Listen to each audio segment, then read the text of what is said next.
time. Um, so my I am so excited about this program. It is so thrilling to be in creative space and process together. And um I did a version of this program last year that was a pared down version. It was a 6-month version with less components. It just had the sanctuary space. And this year I wanted to really expand that into something that was much more robust and a year long and had lots of different components. Um, and it is in some ways modeled after my own creative journey and my own sort of years of mentorship in the Gateless method and in creative colleagueship and real support I have in Santa Fe that have been really instrumental to my creative process. So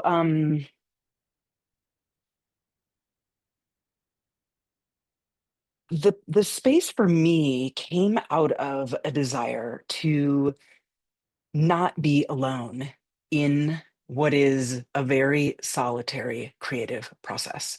By nature, our creative process is a movement with a muse that is so much bigger than us and part of something so much greater.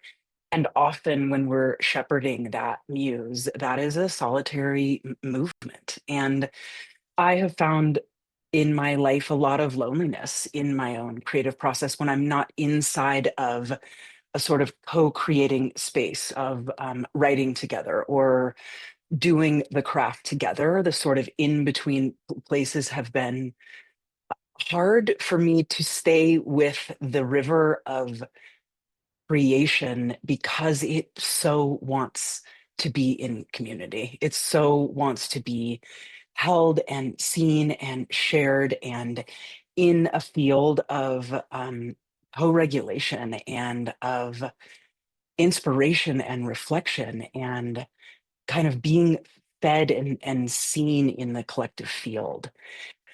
Um, One of the largest, I think, tenets of the program is language that comes from Clarissa Pinkola Estes Reyes from her book Women Who Run with the Wolves and her particular story, La Llorona, which is that we do not have to fill the beds for the creative process. We do not have to do the filling. We just have to make the riverbed for the river to flow into. That is our job, to make known to our creative life that there is a space for that water to rush into and where it will be tended and given flow and be able to move out into tributaries and tending all the way from the headwaters all the way out to the tributaries and in the furthest reach of where those waters go. And so, so much of this program is making a place where the intelligence of our creative work can really arrive, where we can feel into a heartbeat of what is coming through us in a space that admits the profound vulnerability of that, the deeply personal nature of that, projects and works that are coming out of our bodies, out of the bodies of our community, very intimate processes, and giving space for that vulnerability and also that intelligence. So, one of the things that the gateless method, and I'll talk about that a little more, does so beautifully.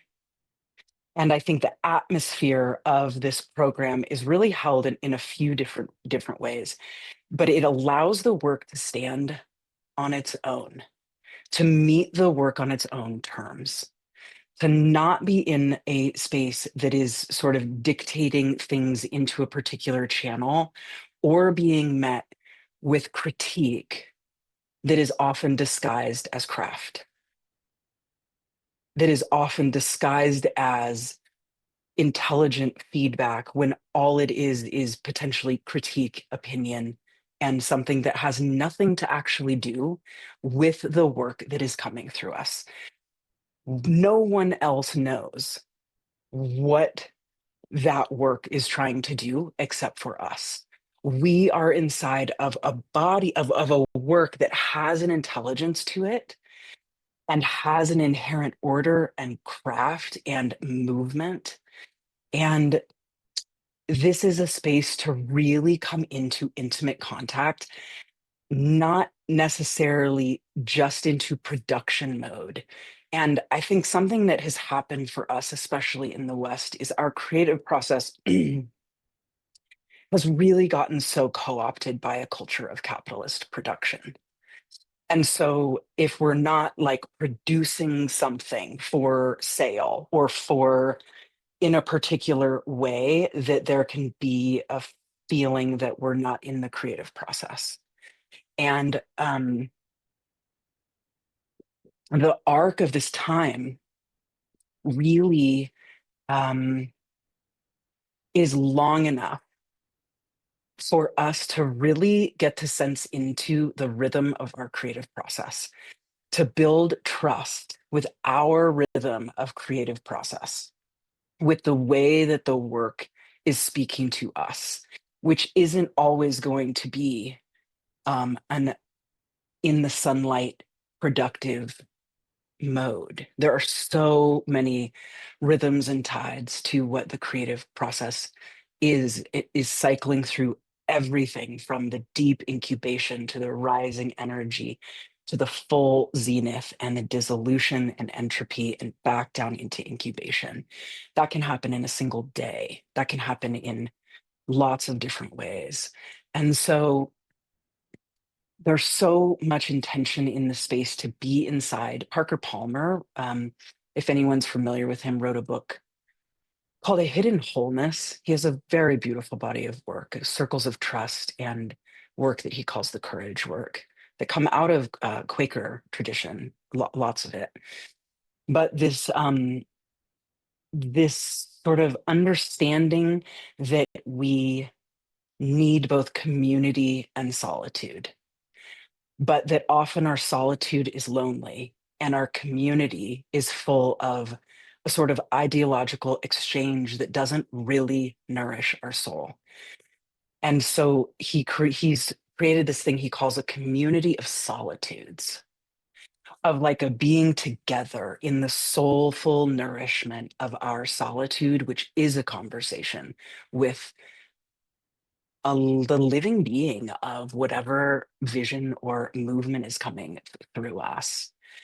And so there's a lot of that um, threaded into this program. Um, the the sort of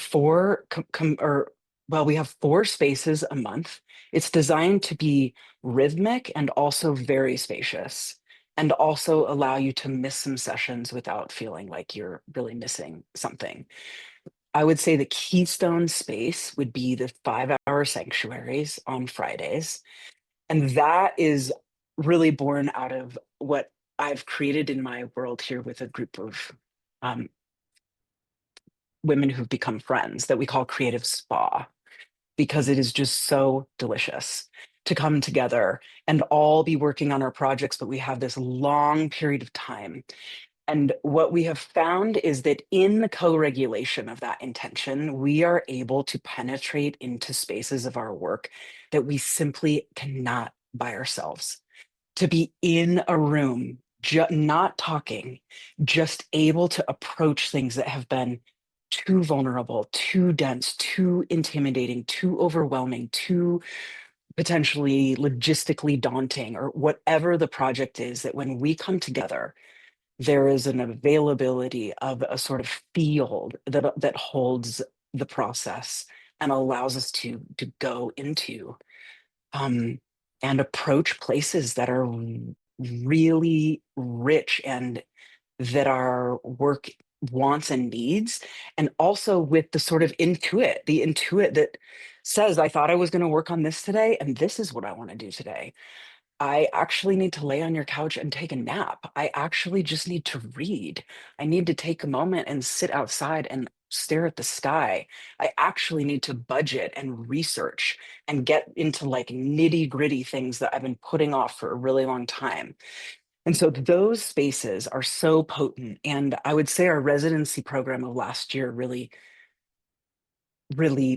proved that that was very viable in a virtual sphere.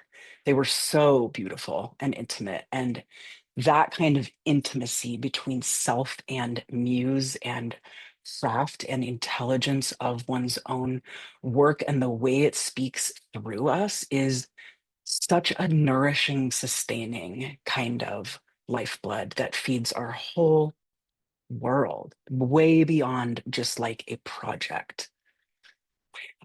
So those sanctuary spaces are this really delicious invitation to carve out 5 hours that are only for you and your creative process once a month. It was amazing to feel how nourishing that was.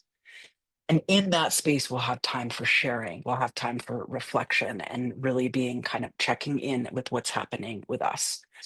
And then time to go off camera and into whatever you want to do, and then coming back together to check in. And then twice monthly are the gateless writing salons. And gateless writing, gateless writing has changed my life, saved my life, been the most profound creative container that I have experienced. It is a methodology that, in a very nuanced and sophisticated way, can be broken down into neuroscience, brain science, lots of old spiritual traditions, and the way of approaching the spirit of the work.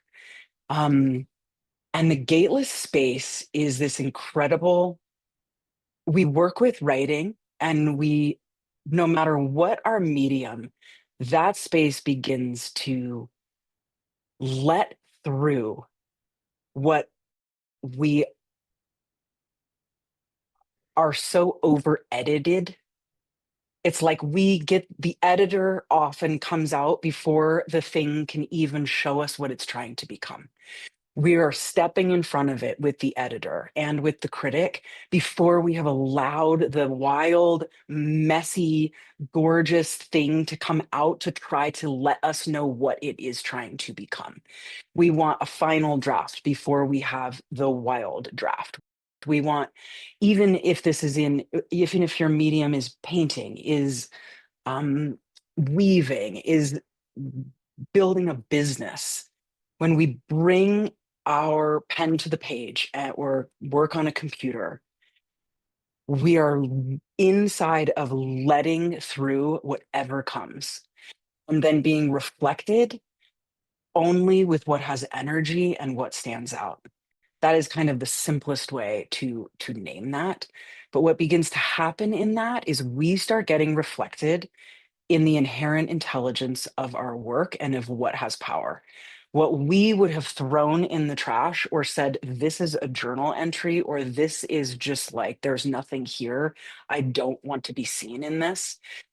When we, the sessions kind of go with a sort of meditation and then a prompt that you can write with or not write or write off of, and then time for writing, and then time for everyone to read their work and only be receiving, a reflection of what has energy and power.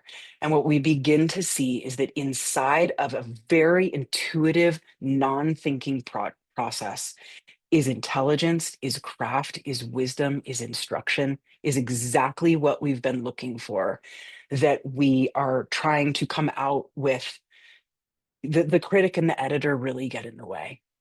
And one thing that Suzanne Kingsbury is the founder of the Gateless Method, and she is very fierce and speaks about the sort of cult of the critic. She talks about the art world, the writing world's addiction to critique as a facade of intelligence and craft.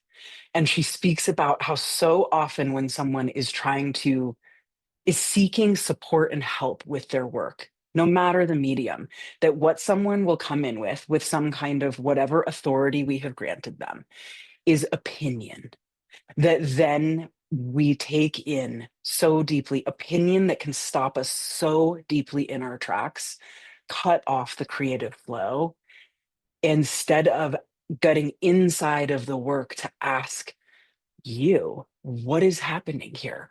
What would happen if the curiosity of getting inside of our work and playing and really playing? And so the gateless writing salons that are twice a month are part of what is over time beginning to shift our entire relationship to our creative process, to get the critic to begin to quiet down, to allow us to just trust whatever is coming through, even if it doesn't make any sense, to let the work, the project, the vision stand on its own terms, to consult first the actual living work about what it is trying to become, and then to partner with that to bring that into form. The gateless writing has been, I'm lucky enough that it was kind of the first methodology that I entered, and it is how I have written the entirety of the manuscript that I'm working on over a decade has been in gateless salons. Almost every single page has like come through that. And what I have found is I do not write by myself what I write in a collective field with other bodies. Something else is able to ground and land and come through in that really shared sort of field. So gateless writing is just such a way to do business with the critic, essentially, without having to. And we will work with that. We will have enough time to work with, okay, what is coming up? Where did that come from?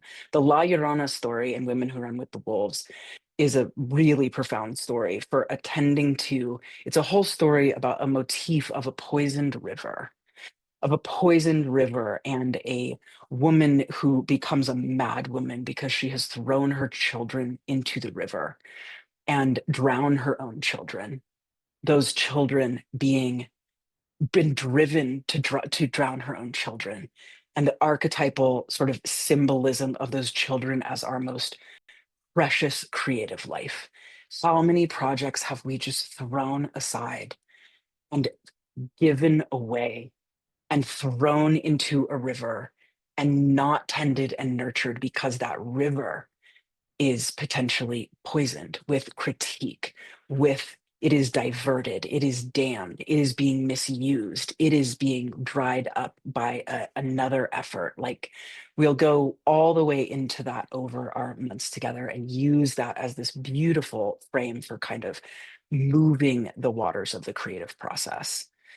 And then we have just a co-working space, a 75-minute co-working space once a month that is just a time to come together and do a little brain dump on paper and then get to work on whatever that is. And the intention is to just create a rhythm where weekly we are tending the life of our creative muse, of the movement coming through us, tending ourselves. That can be a self-care hour. It could be actually turning toward whatever you're working on or your vision is.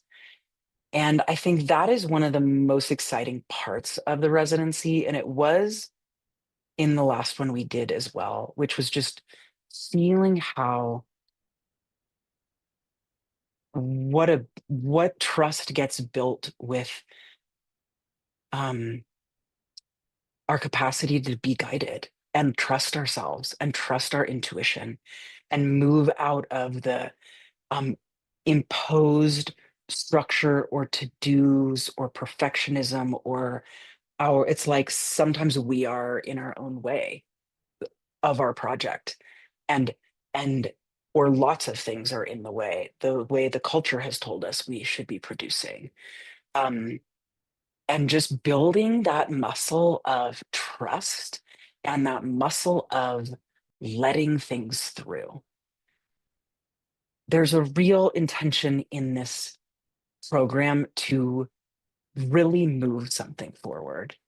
And moving something forward might mean that 5 months into the program, you realize you are totally shifting gears and moving towards something else. There's no one way, there's nothing that that means. It is just to move forward with the creative quickening that is inside of us and to give that life, to give that life in the world in whatever way that means. You could be here working on cooking for your family, for yourself, whatever, developing recipes, doing something really personal. The making manifest in the world could be in your own home, or it could be something a lot bigger. Um, I think I also feel like this program has a particular timing in the context of what is unfolding inside on our planet right now, what is unfolding in the United States specifically, what is unfolding all over the planet, and our responsibility to bring through what is knocking from the inside. That is what is going to nourish and tend and respond to this moment. And that is so needed right now for us to all be connected to creative life as a movement of life itself, not working inside of redundant, outdated structures, but actually bringing through voice and action and visibility, taking up space with projects that have life, that have life inside of them, or your own question. I think there's also really a place here where if you're like, I don't totally know what this is, it is so at the edge, but I know there is something, there is a potential, there is a frustration, there is a restlessness, there is a quickening, there is even an anger. That is the wood element trying to make itself known as beginning, as growth, as birth, as individuation. That is a really important part. Or potentially you have been working on something and are not sure if it still has life. This is a place to come find out, but not abandon your own creative life and river as you find out about that project and see what else might be calling you. So those are kind of I think that's what I just want to begin with as my beginning sort of riff here. And then let us be taken into some questions or reflections or something that'll bring us into more specificity or just give you a sense. Um, Give you a sense of things. I think there's one more thing I want to say. This residency is open to everyone. It's open to all bodies, all genders, all people. And I also want to say something specifically to um, women and those who've been socialized as women, which is we have a particular, there is a very,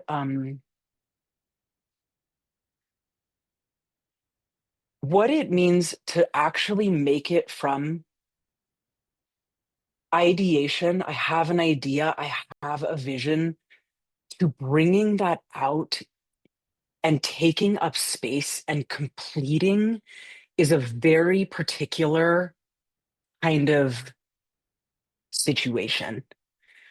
We can loop, we have been taught and socialized to loop in what appears potentially as we're in the richness of the incubation, and we stay in the richness of the incubation for decades. We loop, it's not time yet, I'm not ready, it's not.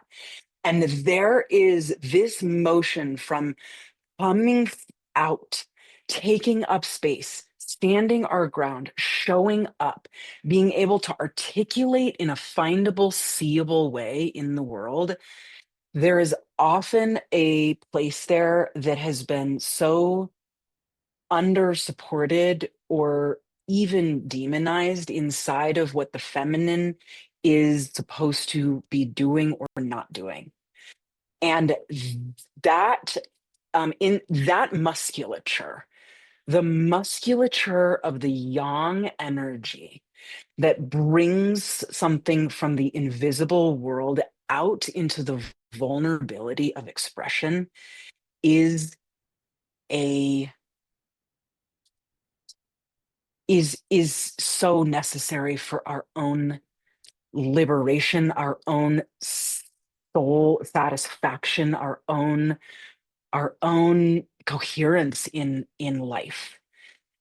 And I guess I want to speak to that because there is a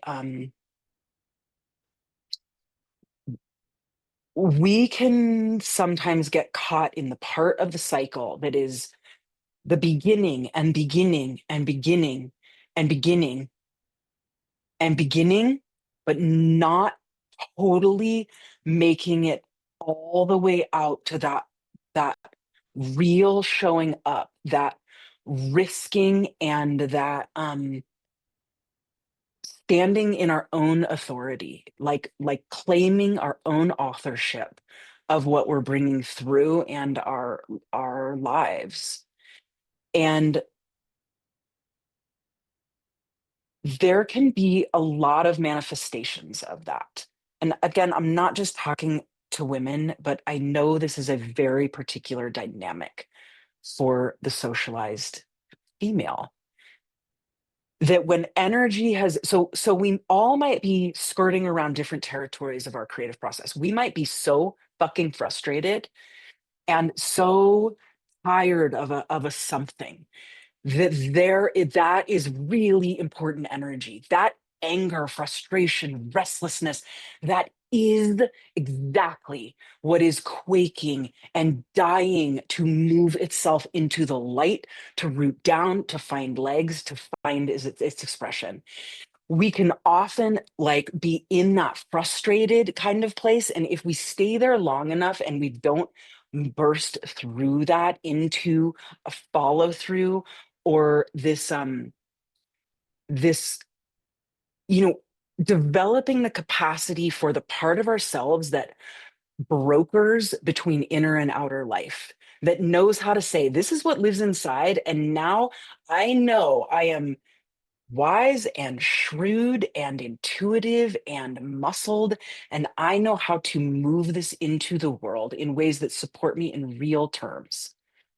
That sometimes what that then can do, if it has enough time that it's not able for whatever reason to keep going, it turns back in on itself and it goes all the way back down.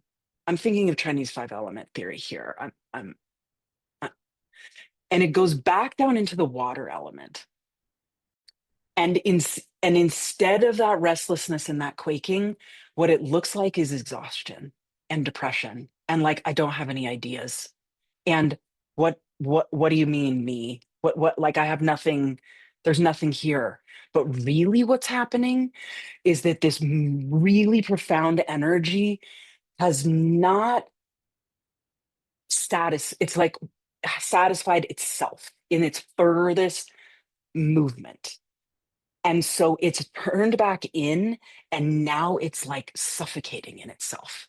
And what it really is like a trembling life force and vision and potency that is now masquerading as exhaustion and potentially depression and a kind of flatness, a creative flatness, when what's actually happening is underneath there. That is like there is there is so much power underneath that that can be touched back into and reclaimed.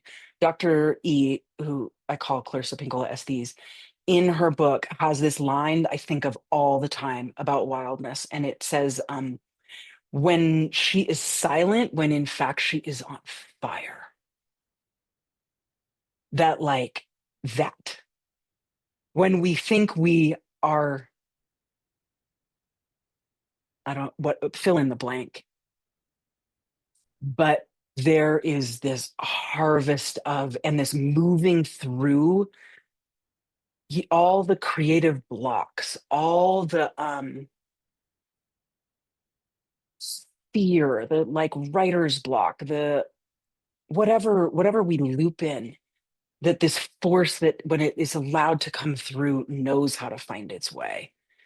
And this is a container for really dancing with the edges of moving potentially past where we have stopped before, where we have shied away, and leaning in with like grit, with like, I in somewhere in the copy, it's like this is also a place to get shit done. I mean, so much of the the space we've created here in Santa Fe is like, I have shit to do. Come over and let's do it. Like a bunch of shit I want to get done. So it's not just an amorphic process, it's amorphous process. And for some it might be. For some it might be I have been so deeply in the like figuring it out and too much structure, and I'm starting to like get in my own way, that actually I need to just like let this breathe. I need to spend some time dreaming. I need to spend some time in the sort of lush underbelly of the gestation, or being inspired, or, all of us will be in different places. And, but in the support of the container is the possibility of moving beyond whatever edges we have tended to eddy out in, loop around in, circle around in, shy away from, or parts of the process that we skip, to be like, okay, maybe I go from vision to implementation, but I don't do a very good job of planning and like really doing this middle part. And so by the time I do this implementation and I'm really out, I'm like totally overwhelmed and it's like a whole thing. Let me do a little something over here. Let me take the time to flesh that out. Oh, I thought this was going somewhere. Let me go back in and see that this might be going somewhere totally different. Your frustration is welcome here. Your fire is welcome here. Your inspiration, your grief, your fear, all of those parts of the creative process are these really wise messengers letting us know about sort of what phase of the process we're in and what the work is asking for. And we get inside of it together, and you with your work.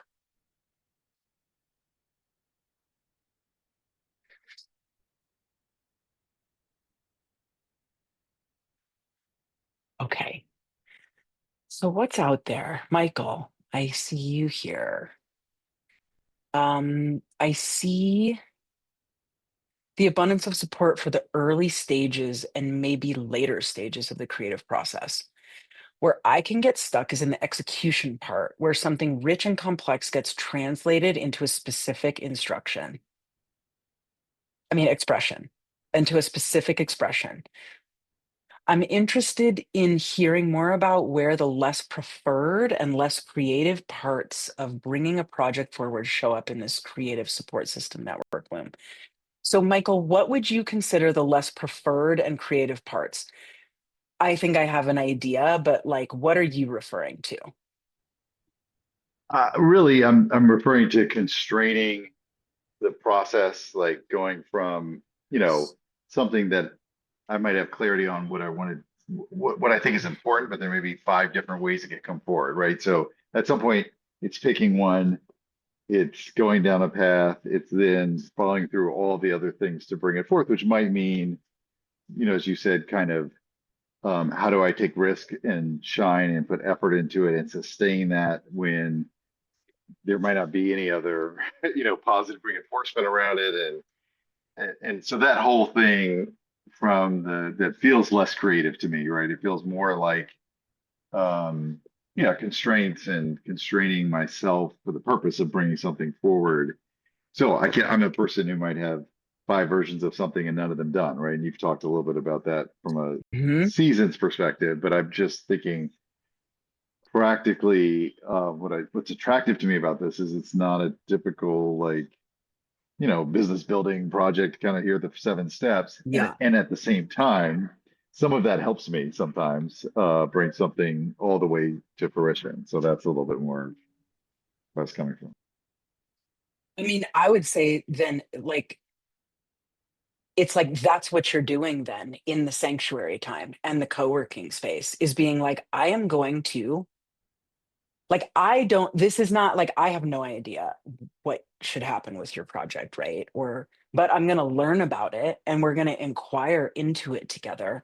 And through the gateless writing, part of what begins to happen is like, where are we putting our own constraints on something when the pattern is right there for us? Like that we can just look into, we start getting reflected in the intelligence of it instead of the I don't know, potentially over complexity, or like this is absolutely a place to be like, I have five unfinished projects. I am going to finish three. I'm going to start with one and I am going to use this space to finish. Or maybe I'm going to work on all three. Like it's like we all work very differently. Maybe it helps to give all three of them a little bit of that time. But the desire to be like, no, I need to finish something is exactly one of the things this place is for. 100% to be like, this has been sitting too long in this phase of in this phase. And so what that might lead you to, Michael, is to be like, okay, I am going to finish this. And in order to finish this, what I'm getting in this container is the insight that I actually need a 2 hour session with this coach over here that you know about who works in your field that can help you with that exact particular place. But then what you're going to do is do it here in the sanctuary space, and hopefully the desire here is to inspire, right? We have this time that if all you do is participate in this, you will be connected to the heartbeat of your work. But if you also, what this inspires you to do is be like, I'm blocking off every Friday from 10 to 3 to actually hang a for real do not disturb sign on my life. I'm going to prioritize this, really prioritize the things that we have somehow not given priority to, but because we're not finishing them, they're draining our energy. They are literally taking energy. They're like a closet full of little ghosts just sort of tugging on us all the time, right? We can lose energy by not finishing things. So this is a place to like be like, yeah, I am going to finish this, move toward finishing this. It's like I can't say what will happen in 12 months, right? Or what will feel right to you or will be possible, but to come into that and then to feel the drive and momentum that starts to clarify in that kind of dedication that then starts to find its way in other times. That makes a ton of sense to me. That's great. Thank you for bringing that in. Trusting our voice is so much of what happens in the gateless work. And then also the thing you're saying of like, I don't just want to make a thing that fits into the funnel or whatever, or the I don't want to paint the painting that's gonna sell. I want to paint the painting that I need to paint for myself and take the risk to do that. And if there's a thing that's like, I actually am building a business or I need to make a thing and finish it, like that's all fine.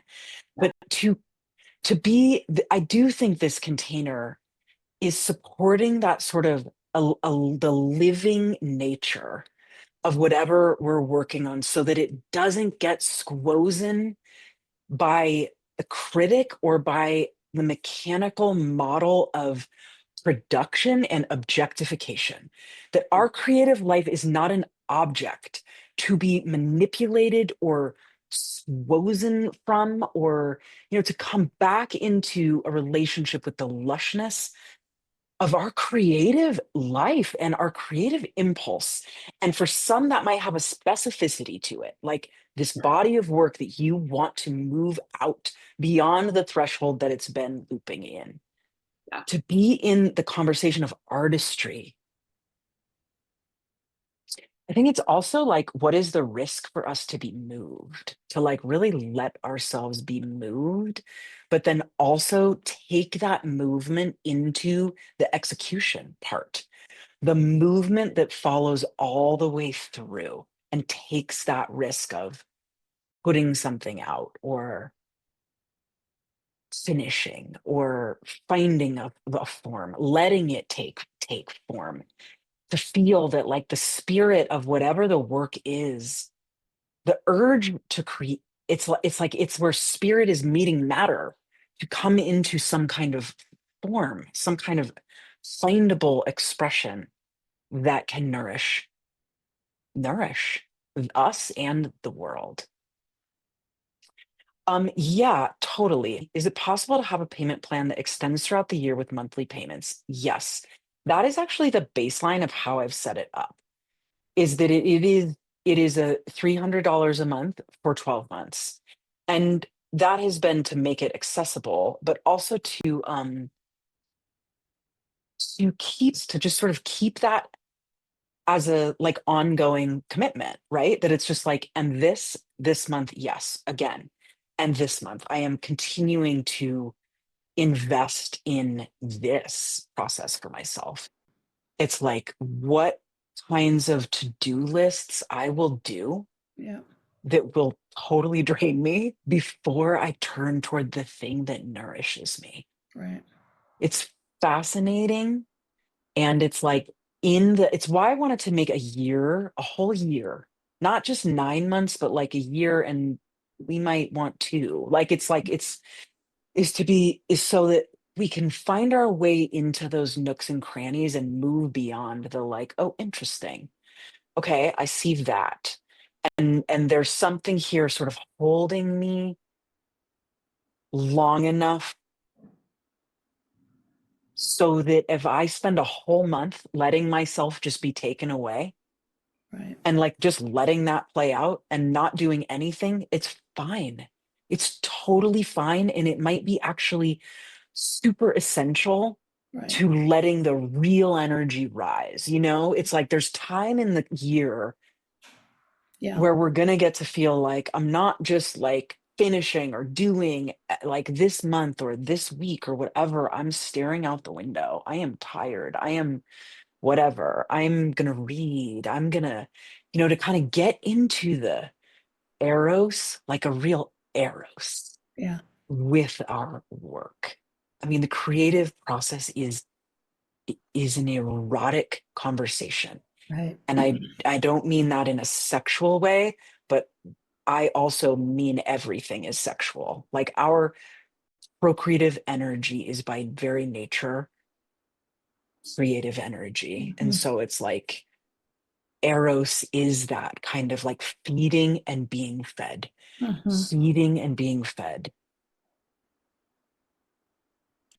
Yeah. I think part of what is the is happens in the gateless work is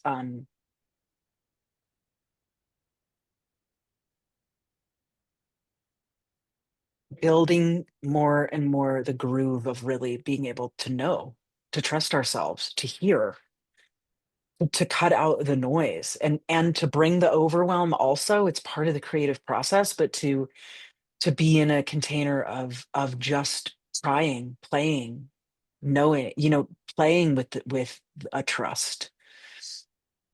The gateless work is beautiful for feeling, kind of building that trust. Yeah. It might take just 2 minutes to look at the website, but does anyone have anything that you want to speak to or ask? I am available if anybody wants to jump on a call and like explore more personally. But I think I just want to, I'll just do a little share here to just show you, maybe if you have or haven't looked too closely here, that really the matrix of the schedule. It was, it looks like a lot, but once you kind of put it in the calendar, I tried to do it in a few different, oh, this is on like an editor view. Hang on here. Um, that once you put it down, it's really kind of, there's a rhythm to it. I wanted to put it in a few different visuals. We have residency time every monthly Friday from 10 to 3. We have an evening monthly writing salon from, oh, sorry. Yeah, did I say Friday? Friday from 10 to 3. And then a monthly writing salon from 5 to 7. We do take 2 weeks off for winter break here, but the rest of those are consistent. Then we have a morning gateless salon that is on Thursdays, except for this Tuesday, to accommodate the Thanksgiving holiday in the United States. And then also, I think this is maybe a Christmas or something. No morning salon in December. So, and then Friday monthly co-working nooks that include this the 2 week winter break. We don't have that. So here all the dates are, and then here they're written by month, by 10th, 13th, 24th, 30th.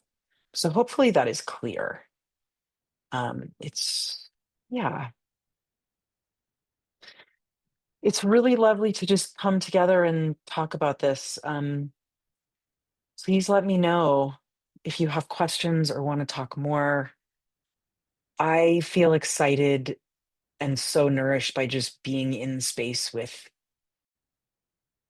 folks who have a, want to bring something through, want to tend to this. So it feels like a particular kind of sparkly place. I will send this recording if you want to listen to it again. And yeah, that's all I've got. Thanks everyone so much. You're so welcome. Great to meet you. Great to see you. Lots of love. We start on October 10th, so there's time.